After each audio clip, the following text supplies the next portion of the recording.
World News Headquarters.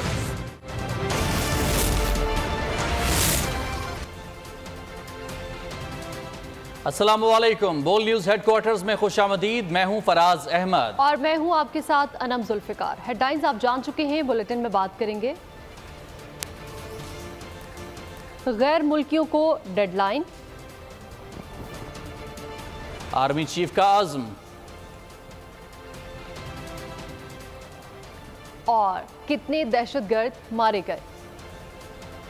खबर देंगे आपको। वर्ल्ड कप के वार्म अप मैच ऑस्ट्रेलिया ने पाकिस्तान को 14 रन से शिकस्त दे दी है। पाकिस्तानी टीम 352 रन के ताकुब में 337 रन बना सकी। कैंगरूज की जानिब से ग्लेन मैक्सवेल 77 रन बनाकर नुमाया रहे, जबकि कैमरॉन ग्रीन ने नाकाबिल शिकस्त 50 रन बनाए। पाकिस्तान की जानिब से उसामा मीर ने 2 खिलाड़ियों को आउट किया, जबकि मोहम्मद वसीम, हारिस रऊफ, शादाब खान और मोहम्मद नवाज ने एक विकेट हासिल की। जबकि फास्ट बॉलर हारिस रऊफ सबसे महंगे बॉलर साबित हुए। उन्होंने 9 ओवर्स में 97 रन दिए। हदफ के ताक़ुब में पाकिस्तान के बाबर आजम नुमाए रहे। 59 बॉल्स पर 90 रन बनाए, जबकि इफ्तिखार अहमद ने 85 बॉल्स पर 83 रन बनाए। आज के वार्म अप मैच में नायब कप्तान शादाब खान कप्तानी कर रहे थे। 31 अक्टूबर तक आखिरी मोहलत। गैर कानूनी तौर पर मुकीम गैर मुल्की अपनी जायदादें बेचकर पाकिस्तान छोड़ दें, हुकूमत ने डेडलाइन दे दी है। एपेक्स कमेटी के इजलास के बाद निगरान वफाकी वज़ीर दाखिला सरफराज बुगटी ने बताया कि 1 नवंबर के बाद कोई भी वीज़ा और पासपोर्ट के बगैर पाकिस्तान में दाखिल नहीं हो सकेगा। 1 नवंबर के बाद टास्क फोर्स गैर कानूनी तौर पर मुकीम गैर मुल्कियों की गिरफ्तारी और जायदादें जब्त करने का काम शुरू कर देगी। जो लोग गैर कानूनी तौर पर मुकीम हैं उन्हें डिपोर्ट कर दिया जाएगा। इस्लामाबाद में प्रेस कॉन्फ्रेंस करते हुए कहा कि पाकिस्तान में इस वक्त अफगान शहरियों की तादाद 44 लाख के करीब है, जिसमें से सिर्फ 14 लाख रजिस्टर्ड हैं। हमारे जो इलीगल इमिग्रेंट्स हैं, इलीगल सिटीजन्स हैं, जो पाकिस्तान में इलीगल मीन्स के साथ रह रहे हैं, उनको हमने 1 नवंबर की डेडलाइन दी है। 1 नवंबर तक रजाकाराना तौर पे वापस अपने अपने ममालिक में चले जाएं। कोई भी शख्स, कोई भी मुल्क का रहने वाला पासपोर्ट और वीजा के बगैर हमारे मुल्क में दाखिल नहीं होगा, और वो सिर्फ पासपोर्ट चलेगी। 4.4 मिलियन है, या अप्रॉक्स फिगर्स हैं। इसमें से जो प्रूफ ऑफ रजिस्ट्रेशन है जिनके पास, वो 1.42 मिलियन है, और अफगान सिटीजन कार्ड होल्डर्स जो है वो 0.85 मिलियन है, और अनरजिस्टर्ड इलीगल अफगान 1.73 मिलियन है, जो कहीं रजिस्टर्ड नहीं है। जितनी भी इलीगल प्रॉपर्टीज हैं, उन लोगों की जो इलीगल यहाँ पे आके रह रहे हैं और इलीगल प्रॉपर्टीज बनाई है उन्होंने, और हमारी जितनी लॉ एनफोर्समेंट एजेंसीज हैं उनको ढूंढेंगे और हम उन कारोबारों को बहाक के सरकार जब्त करेंगे, उन जायदादों को बहाक के सरकार जब्त करेंगे। वो जो भी हमारी इन्फोर्समेंट होगी, हम उस इन्फोर्समेंट के तहत हम उनको डिपोर्ट करेंगे। गैर कानूनी तौर पर मुकीम गैर मुल्कियों की निशानदही कैसे की जाए, सरफराज बुगटी ने तफसीलात बता दी। कहा 10 अक्टूबर से 31 अक्टूबर तक अफगान शहरियों के लिए ई तस्करा या इलेक्ट्रॉनिक तस्करा है, ये कंप्यूटराइज होगा, कागजी तस्करा नहीं चलेगा। 31 अक्टूबर के बाद पासपोर्ट और वीज़ा पॉलिसी लागू होगी। अवाम की मदद लेने के लिए वेब पोर्टल बनाया जा रहा है। गैर कानूनी शनाख्ती कार्ड रखने वालों की निशानदही करने वालों को इनाम दिया जाएगा। कमेटी गैर मुल्कियों की जायदादों और कारोबार की निशानदही करेगी। सरफराज बुगटी ने बताया कि पाकिस्तानी शनाख्ती कार्ड होल्डर अफगान बाशिंदों का DNA टेस्ट कराया जाएगा, ताकि फैमिली ट्रीज में गैर कानूनी तौर पर शामिल किए गए अफगानों का पता चलाया जा सके। अक्टूबर से लेकर 31 अक्टूबर तक ई तस्करा है फॉर अफगान नेशनल्स। ई तस्करा इज इलेक्ट्रॉनिक तस्करा, पेपर तस्करा नहीं चलेगा। 10 से लेकर 31 अक्टूबर तक उसको अलाउ कर रहे हैं, और उसके बाद फिर हम पासपोर्ट पे और वीजा पॉलिसी जो है हमारी वो होगी। जो भी आएगा वीजा लेकर इस मुल्क में आएगा। वेब पोर्टल बना रहे हैं। जितनी भी इलीगल प्रॉपर्टीज हैं, उन लोगों की जो इलीगल यहाँ पे आके रह रहे हैं, उन जायदादों को बहाक के सरकार जब्त करेंगे। तमाम पाकिस्तानियों को हम ये इनकरेज कर रहे हैं कि वो उस वेब पोर्टल के जरिए या उस नंबर के जरिए हम तक अप्रोच करें, और हम उनका नाम जो है वो राज में रखा जाएगा, और उनके लिए एक रिवॉर्ड मनी भी रखी जाएगी जो हमें इन्फॉर्म करेगा। हम DNA टेस्ट भी कराएंगे उन लोगों के जो पाकिस्तानी शनाख्ती कार्ड होल्डर हैं, लेकिन वो पाकिस्तानी नहीं है। किसी भी पाकिस्तानी की फैमिली ट्री में किसी एक को घुसा लिया जाता है, एंड देन वो पाकिस्तानी इंटरनेशनल बन जाता है और यहाँ से ये चीजें जो है वो आगे चल पड़ती है। तो उसके खिलाफ भी बहुत सख्त किस्म के इकदाम लेने का फैसला किया गया। Army chief general Asim Munir कहते हैं कि रियासत के रिट कायम करने के लिए किसी भी हद तक जाएंगे। एक पाकिस्तानी की जानो माल की हिफाजत किसी भी दूसरे मुल्क और किसी भी दुनियावी मुफाद से ज्यादा मुकद्दम है। ना समझोगे तो मिट जाओगे। ए हिंदुस्तान वालों, तुम्हारी दास्तां भी ना होगी। दास्तानों में सिपह सालार का पाकिस्तान के खिलाफ साजिश करने वालों को शेर के जरिए पैगाम। एपेक्स कमेटी के इजलास में बातचीत करते हुए कहा, रियासत की रिट कायम करने के लिए हर हद तक जाएंगे। एक पाकिस्तानी की जानो माल और फलाह बहबूद किसी भी दूसरे मुल्क और किसी भी दुनियावी मफाद से ज्यादा मुकद्दम है। Army chief general Syed Asim Munir ने कहा, पाकिस्तान को आगे ले जाने का एक ही रास्ता है, पूरी कौम को मुत्तहिद होना होगा और चैलेंजेस का सामना करना होगा। सिपह सालार ने एपेक्स कमेटी के इजलास को तारीखी करार दिया। टांक में सिक्योरिटी फोर्सेज ने हसास मालूमात की बुनियाद पर ऑपरेशन किया। फोर्सेज और दहशतगर्दों के दरमियान फायरिंग के तबादले में 10 दहशतगर्दों को ठिकाने लगाया गया। मारे जाने वाले फोर्सेज के खिलाफ कार्रवाइयों, भत्ताखोरी, बेगुनाह शहरियों के कत्ल में मुलविस थे। टांक के इलाके पीजू में फोर्सेस का इंटेलिजेंस बेस्ड ऑपरेशन। फोर्सेस ने दहशतगर्दों की मौजूदगी की खुफिया इत्तलात पर कार्रवाई की। फोर्सेस और दहशतगर्दों के दरमियान शदीद फायरिंग का तबादला हुआ। 10 दहशतगर्दों को हलाक किया गया। मारे जाने वाले फोर्सेस के खिलाफ कार्रवाइयों, भत्ताखोरी, बेगुनाह शहरियों के कत्ल में मुलविस थे। दहशतगर्दों से बड़ी मिकदार में असलहा और धमाका खेज मवाद बरामद हुआ। मकामी आबादी की तरफ से सिक्योरिटी फोर्सेस की दहशतगर्दों के खिलाफ कार्रवाई का खैर मकदम किया गया। ISPR के मुताबिक पाकिस्तान की फोर्सेस दहशतगर्दी की लानत के खात्मे के लिए पुरअज़्म हैं। पार्लियामेंट की कदर करनी चाहिए। पाकिस्तान में आइन के साथ खिलवाड़ करने की तारीख को नहीं भूलना चाहिए। Practice and procedure act case में चीफ जस्टिस काजी फायजीसा की रिमार्क्स मजीद समाअत पीर तक मुलतवी कर दी। रिमार्क्स में चीफ जस्टिस ने कहा कि फौजी आमिर हूँ या कोई और, फर्द वाहिद का अख्तियार तबाही फैलाता है। मार्शल लॉ लगे तो हल्फ भुला दिया जाता है। पार्लियामेंट कुछ करे तो सबको हल्फ याद आ जाता है। प्रैक्टिस एंड प्रोसीजर कानून के बारे में पार्लियामेंट आमने सामने है। बतौर चीफ जस्टिस अपने इख्तियारात सीनियर जजेस के साथ बांट रहा हूँ।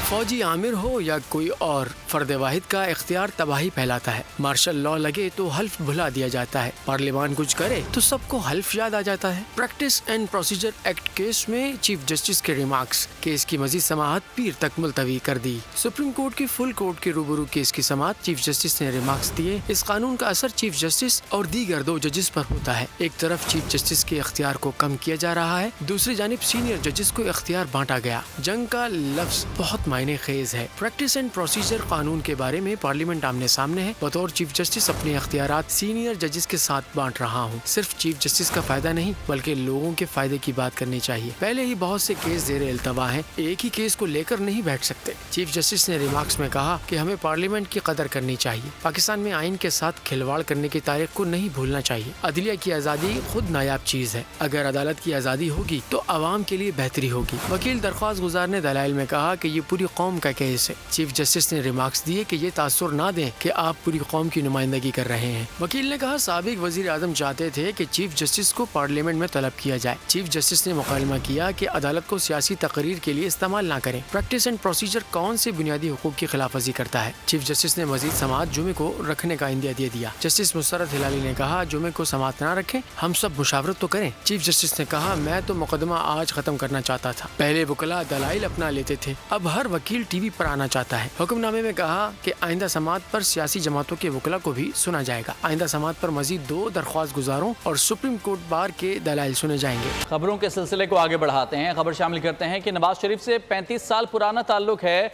ये ताल्लुकात सियासत से बालातर हैं। पार्टी के किसी लीडर पर कोई तहफ़्फ़ुज़ात नहीं। साबिक वज़ीर आज़म शाहिद खाकान अब्बासी की लंदन में नवाज शरीफ से मुलाकात के बाद बातचीत। बोले, कभी नहीं कहा कि मरियम नवाज के मातहत काम नहीं करूँगा। एतराफ़ किया कि नून लीग की हुकूमत की कारकर्दगी मुतासर को नहीं थी।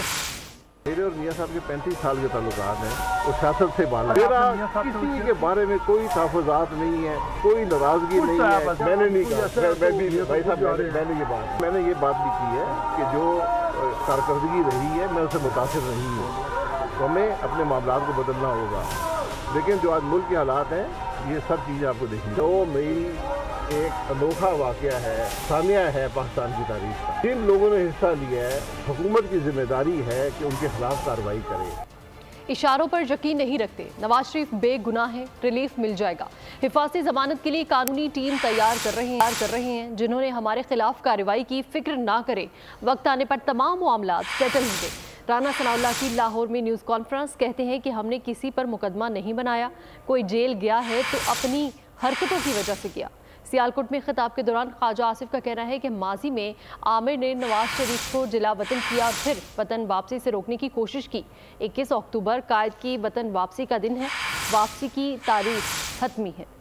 हम ऐसे इशारों पे यकीन नहीं रखते। इंशाल्लाह ताला मियां नवाज शरीफ साहब जो है वो प्रोटेक्टिव बेल जो है उसके मतलब सारे इंतजाम हमारी लीगल टीम ने जो है वो पूरी तैयारी कर ली है। जिन्होंने हमारे साथ या हमारे कायद के साथ या हमारी जमात के साथ जो है वो तजावज़ किया है तो वो हमें भूलेगा कोई नहीं, ये आप फिक्र ना करें। वक्त आने पर जो है वो सारे मामला जो है वो सेटल होंगे। वो अपने करतूतों की वजह से कोई ऑफेयर है या कोई जेल में है, कोई हमने तो किसी के खिलाफ कोई मुकदमा नहीं बनाया। मियां नवाज शरीफ जब शरीफ ने उनको जिलावतन किया तो आपको याद होगा कि मियां साहब ने एक अटेम्प्ट किया था पाकिस्तान और मियां साहब ने यहाँ पे लैंड किया और उसके बाद उनको डिपोर्ट कर दिया। इंशाल्लाह ताला अक्टूबर होगा जब कायदे मोहतरम जो है वो वापस वतन वापस आएंगे। रहनुमा नून लीग साद रफीक ने कहा है कि हर बार तबाहशुदा पाकिस्तान को नवाज शरीफ ने बहरान से निकाला। 21 अक्टूबर नवाज शरीफ की वापसी नहीं बल्कि मुल्क की तकदीर बदलने का दिन है। अवाम नवाज शरीफ को अक्सरियत में लाएं तो हम आज़ादाना फैसले कर सकें। हम अक्सरियत में आकर पाकिस्तान को बहरान से निकालेंगे। साद रफीक ने मुल्क की मईशत की मौजूदा सूरत हाल के तनाजुर में कहा कि 16 माह की PDM हुकूमत ने मुल्क को डिफॉल्ट होने से बचाया। इलेक्शन के लिए बिल्कुल तैयार है। मुस्लिम लीग नून के कायद वापस आ रहे हैं। हम चाहते हैं कि इंतखाबात अपनी आईनी मुद्दत के अंदर हो और अवाम के फैसले को सब फरीक तस्लीम करें और फिर हम तामीर, तरक्की और रोजगार का सफर शुरू करें और जो हुकूमत बने उसे 5 बरस मिले ताकि वो अपने मुल्क को, अपनी कौम को इस मुश्किल से निकाले जिसमें 24 करोड़ पाकिस्तानी फंस गए हैं। इसके बगैर कोई दूसरा रास्ता नहीं। GDA मुत्तहिदा कौमी मूवमेंट और JUIF ने सिंध में इलेक्शन कमीशन पर जानिबदारी का इल्ज़ाम आयद करते हुए कहा है कि इंतखाबात से कबल ही धांधली की तैयारी की जा रही है। मीडिया से गुफ्तगू में सफ्तर अब्बासी का कहना था कि सिंध में GDA की नशिस्तें कम की गई हैं। GDA समेत दीगर जमातें सिंध के आवाम को मुतबादिल क़यादत फ्राहम करेंगी। मुत्तहिदा कौमी मूवमेंट पाकिस्तान के डॉक्टर फारूक सत्तार बोले, लेवल प्लेइंग नहीं हो रही। अवाम पीपल्स पार्टी का 15 साल का ऑडिट करेंगे। क्या इलेक्शन कमीशन दानिस्ता तौर पर GDA की नशिस्तों को कम करना कबल इंतखाब धांधली नहीं है। हम इस रद्द-ओ-बदल को इलेक्शन कमीशन का जानिबदाराना अमल समझते हुए मुस्तरद करते हैं। इंशाअल्लाह ताला हमारी ये कोशिश है, ख्वाहिश है कि जिस तरह GDA एज एन अलायंस बना तो हम ख्वाहिश है कि बाकी दीगर जमातें भी जो ऐसे अंडरस्टैंडिंग के साथ आगे बढ़े कि अब आगे चल के एक मुतबादल के तौर पर सिंध के अवाम को एक ऐसी मुतबादल कुव्वत फराहम करें जो सिंध के अवाम के इस पे एतमाद हो। लेवल प्लेइंग फील्ड कायम नहीं होगा और साफ शफाफ इलेक्शन नहीं हो सकते। अवाम कटहरे में खड़ा करेंगे और 15 साल का पीपल्स पार्टी का ऑडिट करेंगे। ये जो जनरल इंतखाबात हो रहे हैं वो साफ और शफाफ तब होंगे जब मेयर और उनकी काउंसिलों को भी इंतखाबात तक मुअत्तल किया जाए, सस्पेंड किया जाए। अब की बार हमारा मैंडेट दोबारा चुराया गया। सिंध में अपने मैंडेट के चोरी के खिलाफ ये तमाम जमातें फिर मैदान में होंगी। चीफ इलेक्शन कमिश्नर की ज़ेर सदारत इलेक्शन कमीशन का अहम इजलास। इलेक्शन के जायजे के लिए गैर मुल्की मुबस्सिरीन की शिरकत करने की मंजूरी दे दी। इलेक्शन कमीशन ने वजारत ख़त लिखने का फैसला कर लिया। एलामी के मुताबिक वजारत ख़ारजा गैर मुल्की मुबस्सिरीन को दावतनामे भेजेगा। इलेक्शन कमीशन ने तमाम उमूर इंतखाबी शेड्यूल के मुताबिक मुकम्मल करने का हुक्म भी दे दिया। वजारत कानून ने चेयरमैन पीटीआई की अडयाला जेल में ट्रायल का नोटिफिकेशन जारी कर दिया। ऑफिशियल सीक्रेट एक्ट अदालत में साइफर केस की समाअत अब अडयाला जेल में होगी।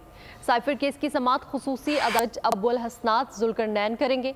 वजारत कानून ने चेयरमैन पीटीआई की अडयाला जेल में ट्रायल का नोटिफिकेशन जारी कर दिया। जज अबुल हसनात जुल्करनैन की जानिब से चेयरमैन पीटीआई को सिक्योरिटी खदशात के हवाले से हुकूमत को खत लिखा गया था। लाहौर हाई कोर्ट ने एंटी करप्शन गुजरांवाला के मुकदमे में परवेज इलाही को डिस्चार्ज करने के जुडिशल मजिस्ट्रेट के फैसले को कलअदम करार दे दिया। अदालत ने जुडिशल मजिस्ट्रेट को हाई कोर्ट के फैसले की सर-ए-नौ फैसले की हिदायत कर दी। अदालत ने हुकूमत पंजाब की अपील मंजूर करते हुए तहरीरी फैसला जारी कर दिया। जस्टिस सुल्तान तनवीर ने 16 सफ़ात पर मुश्तमिल तहरीरी फैसला जारी किया। फैसले में कहा गया है कि मजिस्ट्रेट के सामने मुकदमे के ट्रायल का मामला नहीं था, सामने मौजूद सवालात से मुतालिक ही मजिस्ट्रेट को फैसला करना चाहिए। खबर शामिल करेंगे कोयटा से, जहां जंगल पीर अली जई में नामालूम अफराद की फायरिंग से कबायली रहनुमा कत्ल हुए।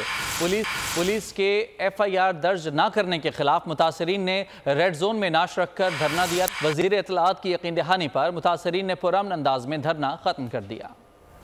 लाहौर में सफाकियत की इंतहा, बाप ही 4 बच्चों का कातिल निकला। मुलजिम ने मासूमों को नहर में फेंक दिया, घर आकर बच्चों के अगवा का ड्रामा किया। पुलिस के मुताबिक मुलजिम ने दौरान तफ्तीश जुर्म कर दिया। लाशों की तलाश जारी है। खाना देर से क्यों पकाया था? शेखुपुरा में ससुर ने बहू को बदतरीन तशद्दुद का निशाना बना दिया। बच्चे मां को बचा रहे थे। देवर ने भावज पर जुल्म की वीडियो रिश्तेदारों को भेजी जो वायरल। ससुर ने वीडियो वायरल होने के बाद हिफाजती जमानत भी करवा ली, जबकि बहू भी अपने बयान से मुकर गई। एशियन गेम्स से पाकिस्तान के लिए बुरी खबर है। अरशद नदीम एशियन गेम्स के जेवलिन थ्रू फाइनल इवेंट से दस्तबरदार हो गए। घुटने पर अरशद नदीम ने फाइनल में शिरकत ना करने का फैसला किया है। एशियन गेम्स का जेवलिन थ्रू इवेंट का फाइनल कल खेला जाना है। और इसी के साथ न्यूज़ बुलेटिन से फिलहाल इतना ही। मज़ीद खबरों और अपडेट्स के लिए विजिट कीजिए हमारी वेबसाइट bolnews.com और देखते रहिए बोल न्यूज़।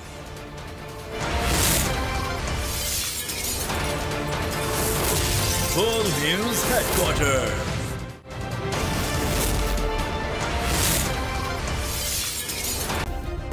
सब्सक्राइब करें और बेल दबाएं ताकि कोई खबर रह न जाए।